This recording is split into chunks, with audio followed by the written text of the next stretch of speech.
ibintu bya mituweli. Yes sir. Hey. Ni umubyeyi wari ugiye kubyara, hanyuma bamubwira ko mituweli ye itameze neza muri system, bamusubiza mu rugo ngo ajye gushaka ko yayikosoza. Yarabinginze, urabyihutisha, yarabinginze kandi byaragaragara ko ameze nabi.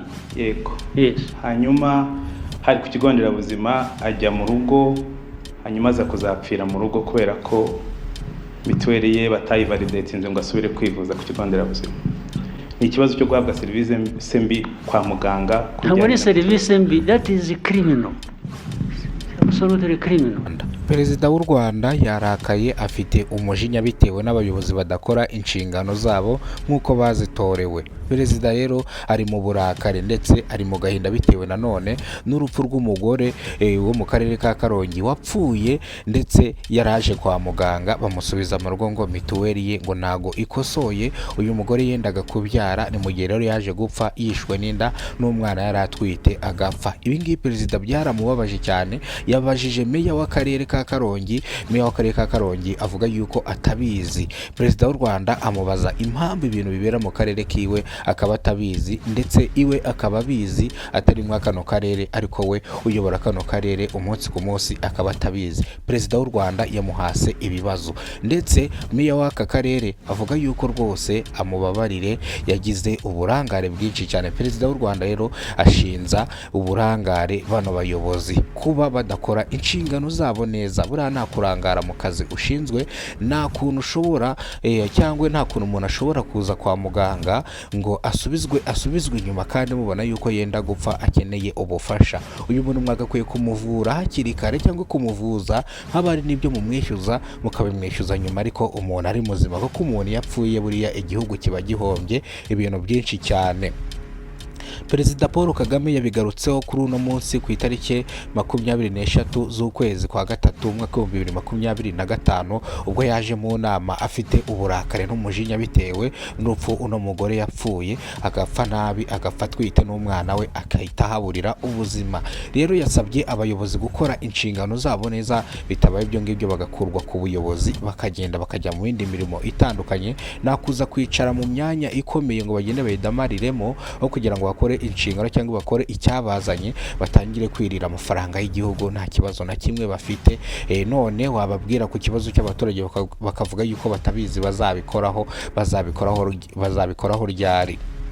Niyo mpamvu perezida w'u Rwanda Paul Kagame yarakaye bitewe n'abaturage biwe bari kujya bapfa umusubirizo bicwa n'inzara kubera abayobozi bariho batari gukora inshingano zabo. Perezida w'u Rwanda rero yagarutse mu kano karere ka Karongi, ndetse anasaba meya w'akarere ka Karongi ko yakurikirana iby'urupfu rw'uno mugore yapfuye, ndetse ageze kwa muganga bakamusubizayo. Abangaba bamushubijeyo bagomba guhanwa, bagatabwa muri yombi, byanarimba bagahanwa bikomeye cyane, koko ibintu bakoze ni ibintu buri muntu wese yakumva akahita bagaya. Umuntu washubije inyuma uyu mugore, ikigo cyanze kuvura uyu mugore, bakore cyangwa bikurikirane, babareba abo bantu bashakishwe, batabwe muri yombi. Ibi ngibi rero meya yabitegetswe, perezida w'u Rwanda yabimutegetse yuko iki kibazo agomba kugikurikirana, akakinjiramo, akamenya umuntu washubijeyo uyu mugore, yarangiza akamushyikiriza inzego, ndetse na perezida w'u Rwanda Paul Kagame akabimenya. Ibingibi namara kubimenya abangaba baraza guhanwa, babazwe impamvu uyu mugore batamuvuye, bamushubije inyuma ngo mituweli ye nikosoye, ngo kandi amafaranga y'ubwisungane mu kwivuza ari yarayishyuye, ariko akantu ko akantu ka system ngo nago ngare muri system, ariko amafaranga yari yatanze ngo nagenda akosoze, umuntu mukamusubiza inyuma akagenda agapfira mu rugo. Ibi ngibi perezida yabigarutseho, avuga yuko iri kosa niyongera kuryumva mu karere ka Karongi, meya w'akarere ka Karongi aya makosa azajya ayaryozwa, cyangwa aya makosa azajya yahanirwa, kubera ko niwe ukuriye kano karere ka Karongi. Ntabwo yagiye kuyobora agiye gushyushya intebe, cyangwa agiye kwicara k'uyu mwanya w'ubumeya nta kintu abashije gukora. Perezida w'u Rwanda rero yabigarutseho, avuga yuko muri kano karere ka Karongi nihongera kugaragara ibibazo nk'ibi ngibi, abaturage bakarangaranwa gutya, ibi ngibi rwose abayobozi bose azabeguza, hajyeho abandi bashyashya. perezida w'u Rwanda rero yongeye gukemura abayobozi bagiye batandukanye. Ni gute umuntu avuga yuko atabizi cyangwa yabyibagiwe? Meya w'akarere ka Karongi ubwe yavuze yuko ibi ngibi atabikurikiranye, yabyumvise bimuca mu matwi ariko aza kwibagirwa kubikurikirana. Nanone akabazo ko kwibagirwa aza kukavugaho perezida w'u Rwanda. Umuntu yibagirwa ute gufasha abaturage? Umuntu yibagirwa ute kugaburira abanyarwanda? Umuntu yibagirwa ute kubaka ibigo nderabuzima? Umuntu yibagirwa ute kubaka amashuri? Umuntu wibagirwa ute? Kuki wawe utajya wibagirwa ko mu rugo hakenewe umunyu, hakenewe ibyo kurya, hakenewe utuntu n'utundi dutandukanye? Kuki utabyibagirwa? Kuki utibagirwa ko umwana wari bujye ku ishuri? Kuki utibagirwa kugura imodoka nziza? Kuki utibagirwa gutembera ngo usohokere mu mahoteli ahenze? Kuki ibi ngibi utabyibagirwa? Ni ukwicara mu mwanya mugashyushya intebe.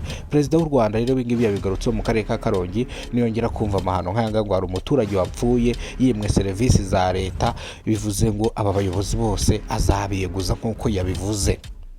Perezida w'u Rwanda rero avuga yuko ibi bintu nibatabikosora ndetse azabafatira ibihano bikomeye cyane. Meya w'akarere ka Karongi asaba imbabazi avuga gutya: Bwana Perezida w'u Rwanda Paul Kagame, Egiserensi wa Repubulika y'u Rwanda, ibibazo byabayeho tugiye kubikosora, kandi ikindi natwe nk'ubuyobozi tugomba gukora, tugakorera abaturage kandi tugafasha abaturage, tugakorera hamwe kugira ngo dukomeze dusigasire igihugu cyacu cy'u Rwanda.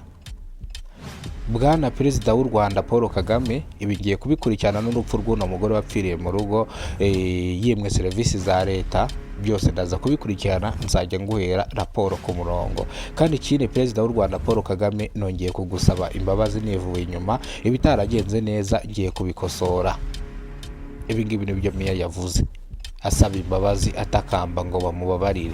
Meya rero bamubwiye yuko nihongera kuvuka ikibazo nk'iki ngiki Meya azabihanirwa. Ngayo nguko rero reka amakuru yacu tuyasubikira hano. Amakuru nakagaruka, niba aribwo bwa mbere ugeze kubona umuyoboro wa Kidasamara TV Rwanda, kora subscribe, ufungure inzogera kugira ngo uzajye ubasha kubona amakuru mu gihugu cy'u Rwanda kandi yizewe. Ndabakunda cyane, Imana ibahereze umugisha, kandi ikindi Imana